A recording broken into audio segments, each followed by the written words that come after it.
Hi, everybody, and welcome to day 2 of your masterclass, Say Yes to You. And you did it again, didn't you? You already said yes to you because you've carved out a bit more time to come and join us today. Again, it'll be about half an hour, won't take too long. And you can be proud of yourself, right? Because you've invested your time.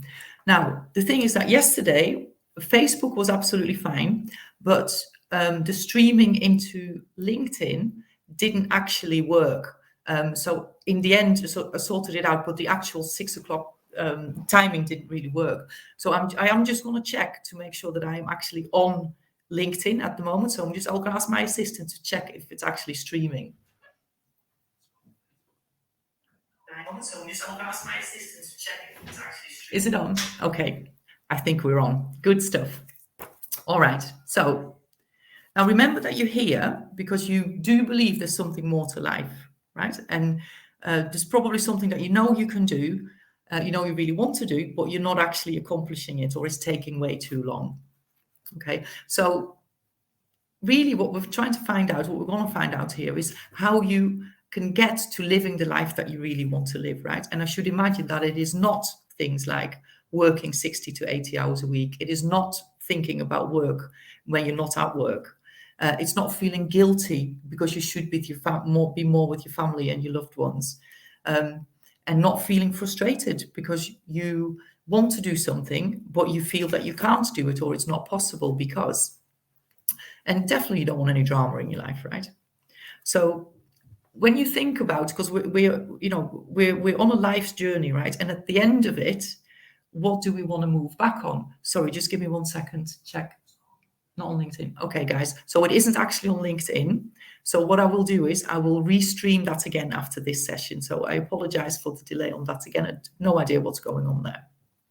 Right. So I would imagine that you want to look back at a life where at the end of it, you're going to look back and say, I enjoyed this life, right? I had a great time. I did all the things that I wanted to do. We never regret the things that we do, but we regret the things that we don't do. So, you really are here to enjoy life, right? You're not here to suffer. You're not here to live somebody else's dream. You're here to live your dream. So the question I ask my clients, and it's quite a profound question, is what are you trading your life for? Right? Because every moment gets us a step further towards the end of our life, right? So everything you're doing, you're trading your life for something. And, is it a worthwhile trade-off? And if it isn't, then, well, you're in the right place, right? Because now you can start to do something about that and start to make some changes. And you really, really deserve the very, very best that life has to offer. And we've been conditioned from probably being very small that we're not, right? That we're not allowed to have what we want, but we really are, because why else are we here, right? And remember that you deserve it. You are a good person. In fact, you're awesome, right? So why not get the best out of life? And, when you start to really believe that about yourself, you start to really believe that you deserve the best and that you can have the best, then life is going to really change for the better. And actually that happens very, very quickly. Absolutely, for sure. So just to check in about your worksheet. So yesterday we talked about goals and desire, and there were some exercises in the workbook for you to do, which was writing down your goal, or if you didn't have a goal, to start thinking about a goal, and then to start identifying for yourself, what is it that is actually holding you back, right? That really starts you thinking about your beliefs and what you think is and isn't possible. So yesterday we talked about the fact that you decide and you control what you think about. And really, the only freedom we truly have is our freedom of thought. No one can make you think anything that you don't want to think, but it doesn't always feel like we're in control, right? And basically, all the great leaders, all the religions in life say that we become what we think about, right? And that really is a very good piece of information to have, because remember, we have freedom of thought. Now, also yesterday, we mentioned that everything is created twice. So first, something is created in your imagination, in your thoughts. And then when you commit to that idea, and you are persistent, we talked about that yesterday, didn't we? It will actually happen in your real world. So today, we're going to talk about habits and about self-image. But first, I want you to do a little exercise. So this will illustrate something about habits, right? So cross your arms. I don't know if you can see me. Cross your arms like that. Okay. And then shake your arms out and then cross them in the opposite way than you normally would do. Right. So I reckon that you have to think about that, and maybe you're just messing around with your arms for a little bit, right? So, okay, take your arms down again, shake them off, and then do that again. Same thing in the opposite way than you normally would do it. So probably you managed to do that a little bit quicker than you did the first time. So shake it again and do it again, right? So that starts to become easier, doesn't it? So the more we do something, the more we practice something, the easier it becomes. But the thing is that if I asked you to do that again tomorrow, you would be sort of back to doing that. And if I said to you, okay, well, from now on, cross your arms the opposite way whenever you cross your arms, you would probably forget about that most of the time, right? Because you would automatically, without any conscious thought, cross your arms in your old-fashioned way. So you've got to become aware of what you're doing, so of one habit, and then you've got to make yourself become aware of doing that in a different way, and then get yourself to do that, right? So just, how easy it is to do something automatically and how difficult it can be to actually change that. Now, a really good example of a habit, so actually 98% of what we do is habitual, right? So we're basically on autopilot nearly all of our day. We don't even realize it. So we have some really good habitual behaviors, right? So for instance, driving your car. Now, if you remember taking driving lessons and the first time you were in that car, you were very conscious that you couldn't drive the car, you didn't no clue what to do, and you had to really learn and become conscious of how you needed to drive that car. And as you practiced, things started to become a little bit more automatic. Now, by the time you passed your test, a lot of stuff would be automatic, but you still had to be quite aware of what you were doing, right? Now that you've been driving for maybe many number of years, you can actually drive from A to B, from one place to the other, and not even remember how you got there, right? And so that's handy because you don't really want to be thinking about how you operate your car, right? Or another habit could be, for instance, going to the gym. When you're into that habit, it feels weird when you don't go, right? Or you could be in the habit of not going to the gym. You could be in the habit of, hitting that snooze button so many times that you don't have time anymore to go to the gym. But the thing is that 98%, like I said, of what we do is habitual. And because it is a habit, because we're used to it, it feels really weird. And in fact, it feels wrong if we don't do it, right? And I remember when, most of us will have moved house at some point, and you're in your new kitchen and you've put your stuff away, and sometimes you just go to a completely wrong cupboard, because in your old kitchen, that's where, maybe your knives and forks used to be, or your glasses used to be.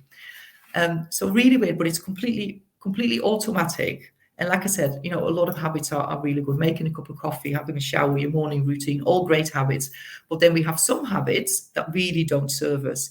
And we have some habitual behavior and habitual ways of thinking that don't serve the journey to our goals, right? So, that works both ways, that feeling wrong or feeling weird works both ways. So if we have a good habit and we don't do it, it feels weird. But if we have a bad habit and we don't do it, that also feels very weird, right? Now, the thing is that a habit is just something that you've created by doing the same thing over and over and over again, okay? So if you have a habit that doesn't serve you, really all you need to do is keep repeating a different habit that does serve you, right? But that is so much easier said than done, right? Now, let me explain to you a little bit about the different parts of our mind, right? So remember that we think in pictures. We talked about this yesterday. We did that exercise yesterday. Now, when I ask you, what does your mind look like? Do you know? Most people will think brain when you ask someone about the mind. But no, your brain is really not your mind. Your brain is just an electronic switching station, basically, and it is part of your body, like your finger is, or your knee is, or your stomach is, or your ear is. Okay, so your brain is definitely not your mind, and your mind is not a thing. Your mind is a movement, an activity, and your body is the expression of your mind movement. Makes sense, right? So we need a picture of the mind. Now, back in, I think it was 1934, there was a physician, a doctor, Dr. Truman Fleet, And he realized that what we were doing was treating symptoms, right? So he was treating people physically, but he was not treating the holistic, the whole person. And he realized that until we start to treat the whole person and we start to look at our mind as part of our physical well-being, people were not going to really get much better. So we need to have a picture of the mind. So I'm going to share my screen again. Let's have a look, see if that works. And let's talk about mind. Okay, now this is not letting me do it. What's happening here now? Sorry, guys. As you know, technical stuff is not really... Oh, this is not working. Oh, damn. Bear with me for a second. I'm not having much luck with my technicality, am I?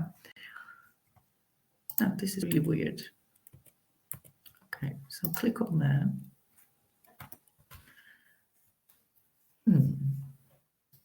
Window. Oh, here we go. Clicked on the wrong button. Okay, there we are. Okay, so picture of the mind.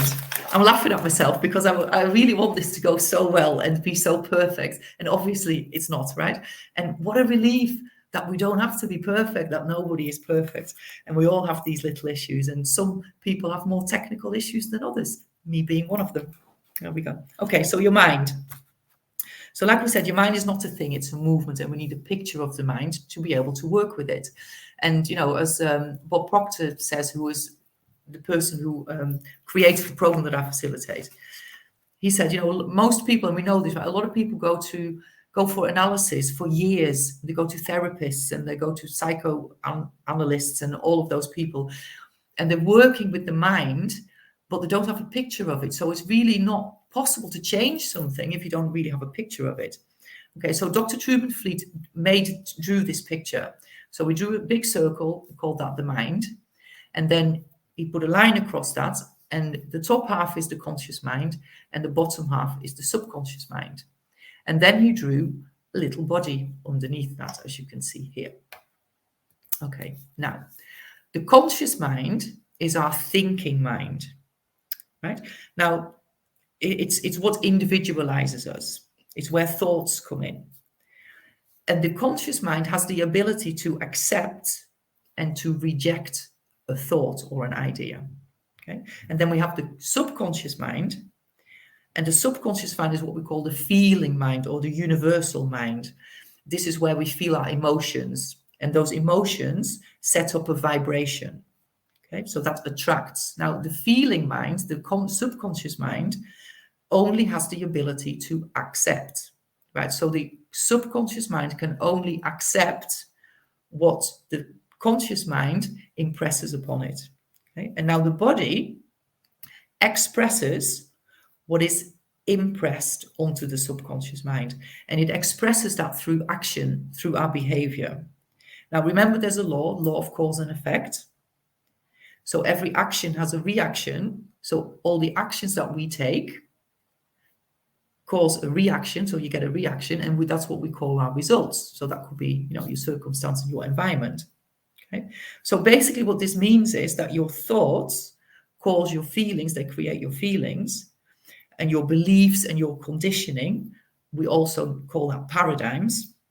Paradigms are a multitude of habits and a belief system. And your feelings, your paradigms then control the actions that you take. And those actions cause your results, right? So ultimately, your thoughts create your results. And as I said before, you become what you think about. So when you know this, you've got to start being really careful about what you allow into that subconscious mind. Now, if you imagine that the subconscious mind is the earth, and your conscious mind and the thoughts and the ideas you have there are seeds that you're planting into the earth, because that's going to make something grow, then you've got to start being pretty careful about what you allow yourself to plant, right? Because the earth doesn't care. If you put, you know, a seed in for a beautiful flower, it'll grow the flower if you nurture it and if you give it attention, if you look after it. But if you right next to it put a seed in for, I don't know, a deadly nightshade plant, a really poisonous plant that could probably kill you, then the earth doesn't care. If you nurture that, it will grow it, right? And that's really what your subconscious mind does. So your subconscious mind will grow whatever and will create the paradigms and the actions of whatever your conscious mind impresses upon it, right? So start to become aware at least of the things that you're thinking. Now, the great thing is that a thought or an idea, it just is, right? It just is. It isn't anything until we make it something. And we make it something through our reasoning and through our perception. And those are actually 6 of our mental faculties, which I don't actually have time to get into too much in this masterclass. But, if you want to know more about that, reach out. Okay, so we make a thought positive or negative. We make something good or bad through the story that we attach to it and through the attention that we give it. Okay, so remember that you're impressing things on your subconscious mind, right? So you're creating beliefs in your subconscious mind. So if you entertain an idea that is negative and you tell a negative story often enough, then your subconscious mind is going to start taking that on board. And then guess what? You're going to start behaving in a certain way. You're going to start to take certain actions. Okay, so the thought just is, an idea just is, and we make it positive or negative. We make it good or bad. Now, this is where the law of polarity comes in. And it's a law that's at play all the time, like the law of gravity, but not many people are aware of that. Okay, so you may have heard of the law of polarity. The only place I've really heard of it was in my science class when we were looking at magnets with two polarities. Now, what the law of polarity means is that everything has an equal opposite. Okay, so there can't be an up unless there is a down. There is no left without a right. There is no in without an out. There is no, I can't be inside of this room if there wasn't an outside to the room. Okay, so there's no hot without cold. So everything has an equal opposite, which basically means that everything bad has something good in it, and everything negative does have something positive in it, right? The thing is that you just have to choose to look for it. Now, what it also means is that everything good has something bad in it, and everything positive has something negative in it, right? So when I really understood this, that was just such an eye-opener and such a relief, I suppose, because what it means is that when you come up with a great idea, with something that you really want, right? So that's the positive side of something. Then immediately, because of that law of polarity being in play, immediately, very quickly afterwards at least, fear and doubt will come up. Because by law, that's what has to happen. You have to have the positive idea, and there is also a negative side to that. Okay, but it is just the other side of this, the other end of the same stick, at the other side of the page. And so, because you choose what you think and you're in control of your thinking, which end of that stick do you choose? Right? So are you going to allow those negative thoughts to take over? Are you going to nurture those negative thoughts, and you're going to plant that negative seed, that negative thought into your subconscious mind? Or are you going to say, well, I know you exist. Thank you for reminding me, but I am now going to give my attention and I'm going to give my focus to the positive side of this, right? And it is, once you really get that, every time you think something really positive and the negative comes up, it is just natural that that happens, but you don't have to entertain it. It doesn't mean that you can't do it, because remember yesterday also we said, if you have an idea, if you come up with an idea, that means that you're capable of achieving it, because if you couldn't do it, the idea would just never have come into your mind. Okay, so everything just is. We make it good or bad by the thoughts that we choose about it. Great news, right? So now that you know we're in control, let me just stop sharing the screen. So now that we know we're in control of our mind, of our conscious mind, and of our thinking, at any time you can choose to tell yourself a different story. You genuinely can, right? You just have to practice it, and you've got to make yourself do it, and you have to remind yourself. It took me months to realize every time I had a negative thought, and then to turn that around, right? So sometimes that is a little bit easier said than done. So what will help you is if you can find a different perspective, right? If you can perceive something in a different way, a certain situation in a different way, okay? Or maybe somebody in a different way. So you might have a certain perception about somebody, and maybe if you start looking at them in a different way, you'll have a different perception and you'll feel better, right?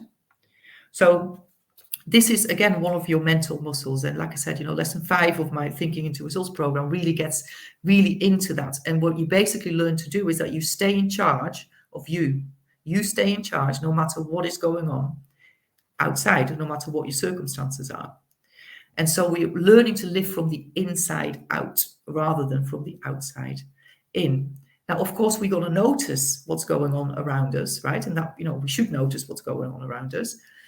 But that's just our current results. And our current circumstances are based on how we have used our mind up to now. What have we believed up to now? How have we acted up to now? What have we felt up to now? Okay, and you can change that by changing your thoughts. And your outside results just reflect what's going on inside of you, right? So again, when you know that, you can look and say, I like that. I'll keep doing what I'm doing with that. I don't like that so much, but I know that's sort of old news. It's a manifestation of old news, of the way I've been using my mind. And now I'm going to change the way I think. I'm going to change my thoughts, which will create a different feeling, which will then dictate a different action. And guess what? I'm going to get a different reaction, right? So really start asking yourself, when you don't feel good, what are you thinking about? What type of thoughts are you nurturing? What are you watering? Which plant are you watering? The beautiful flower or the deadly nightshade? And in fact, in your workbook for day 2, we do a few exercises on that. So that will really make things clear for you. Okay. Now, did you actually know that your most important job in the world is to feel good? Right? That's what you're here for, to feel good. And you're here to feel good and you're here to do good, right? So start thinking thoughts that make you feel good and start becoming aware of those thoughts that don't make you feel good, and then swap them, switch them around, and use the thoughts that feel good. So let's get back to habits and paradigms. So a paradigm, like I said, is a multitude of habits. It's a belief system, and it lives in your subconscious mind. So really, your paradigms are responsible for your actions, right? And your behavior. And so they're responsible for your results. So basically, your paradigms rule the roost. Now, if you want to change your results, we have to change your actions and your behavior. So to do that, we have to change our paradigms, right? And the only way to do that really is through changing our habits, right?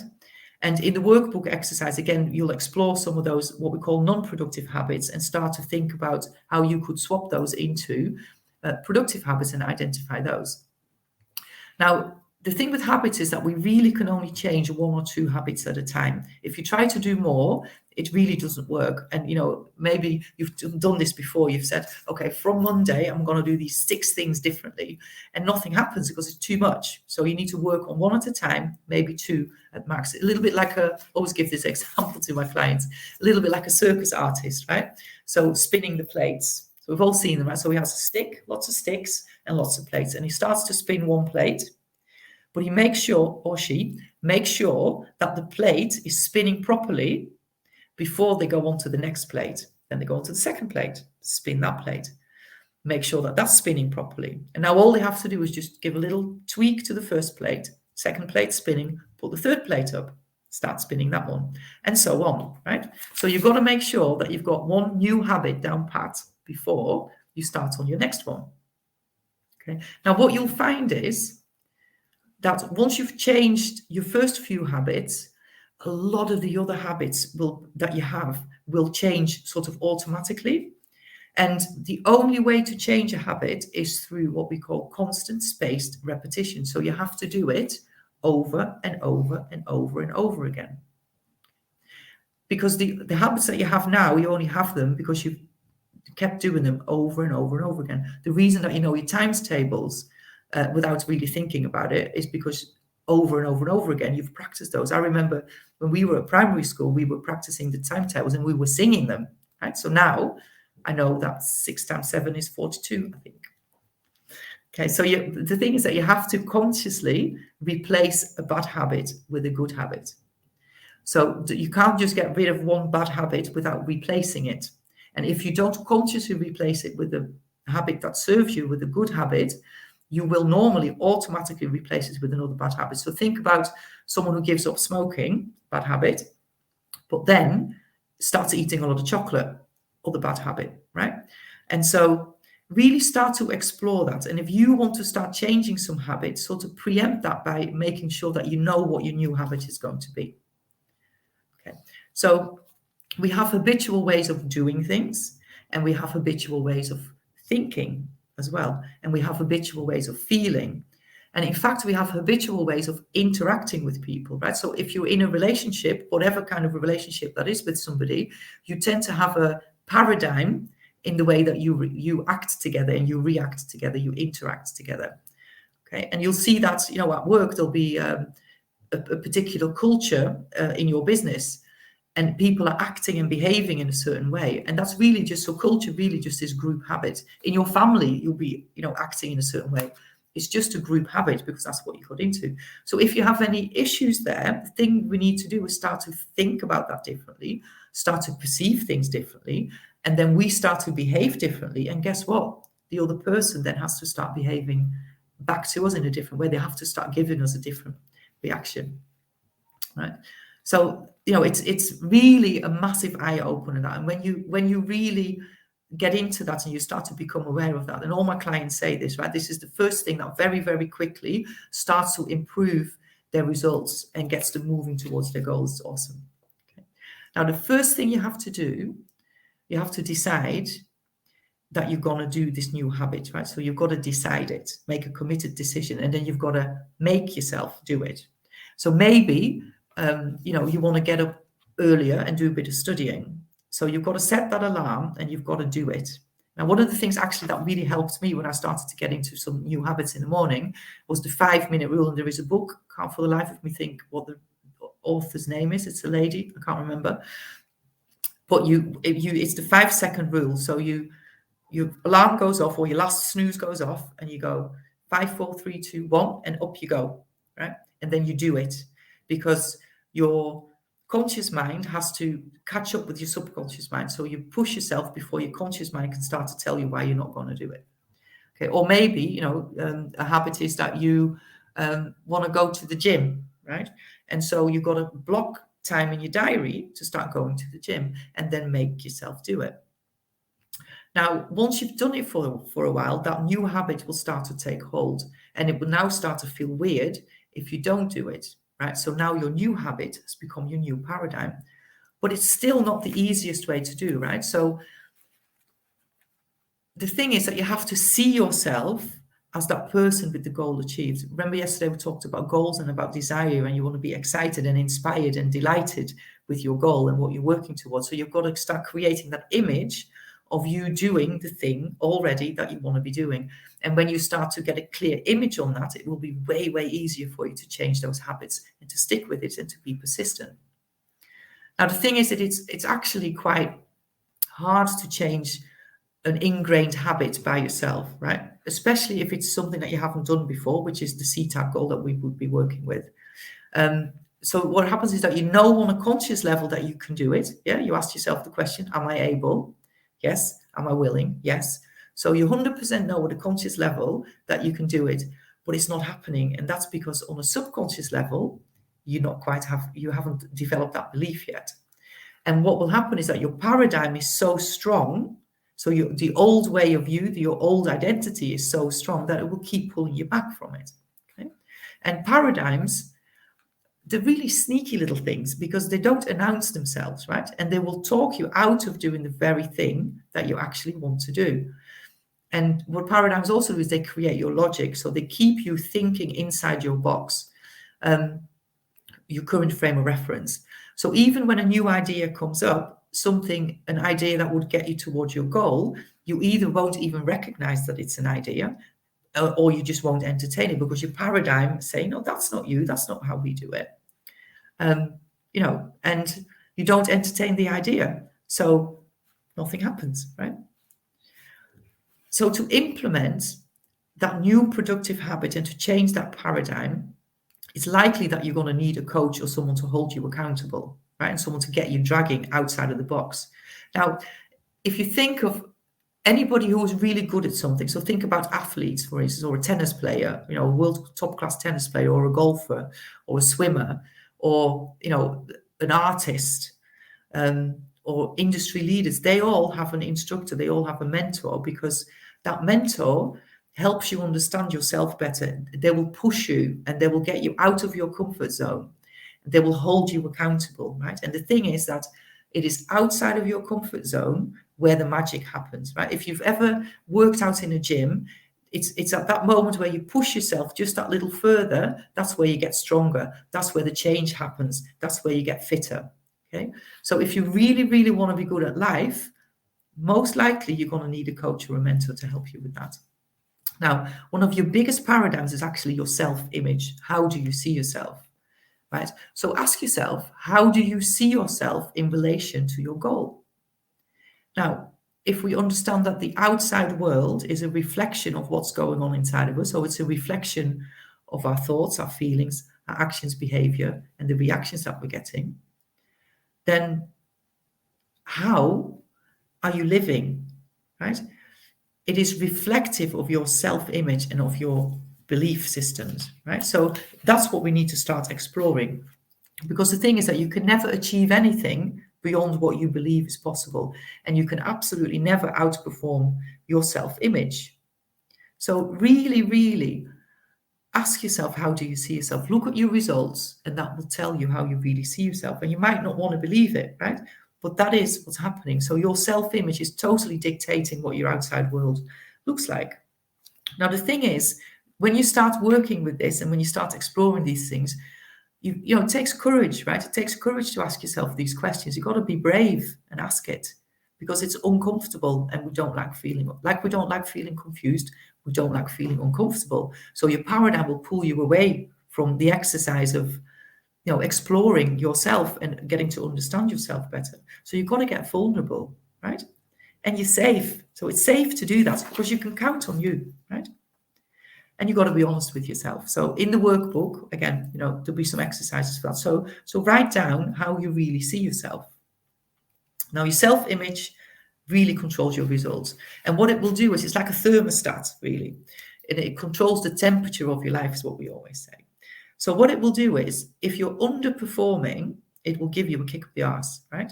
And so, you know, I like working out, I like going to the gym, and I've recently really got back into that.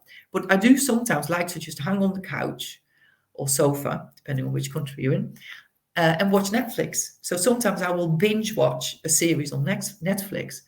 But if I did that for 2 or 3 days, then my self-image would go, hey, Caddy, this is not you. You're a fit person. You don't hang on the couch for 3 days. Go and get your ass into that gym, right? So it's good, right? Because it keeps us, you know, to the level where we're at. But when we're overperforming, it also comes into play, because what it does then is it starts to pull you back. And you'll see this, for instance, with salespeople, right? So a salesperson will sell, you know, on average, the same sort of amount every month. And they may have a bad month, and then the next month they'll make it up. But they may have a really, really good month, but the month after or the month after that, they'll be straight back to where they were at, right? So your self-image keeps you level with, more or less, with where you're at. So if you're underperforming, kick up the arse, and if you're overperforming, it'll pull you back, right? So what we have to do is to change that self-image, and we have to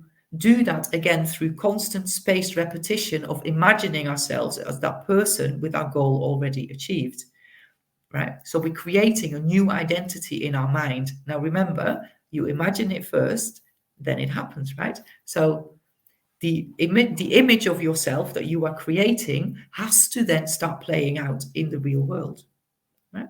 And that's great. So what we do is we start to make ourselves think as the person with the goal achieved, which makes us feel like the person with the goal achieved, which will dictate our actions as if we've already achieved our goal. And guess what? You get a different result, and you'll get the reaction, right? So I just love this stuff. I could go on and on for hours about this, because it's so important. And when you really understand this, you can so improve your life so very, very quickly.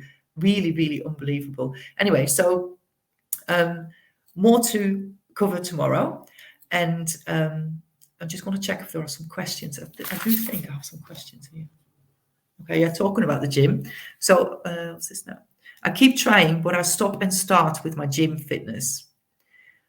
So why is that? Okay, so well, that's because you haven't changed your paradigm, right? So many of us will force ourselves into a new behavior, but that doesn't last, right? So what we have to do is, as I said before, you've got to start seeing yourself as that person with the goal achieved. So if it's a gym thing, what is the goal? What's the result that you want to have ultimately from going to the gym?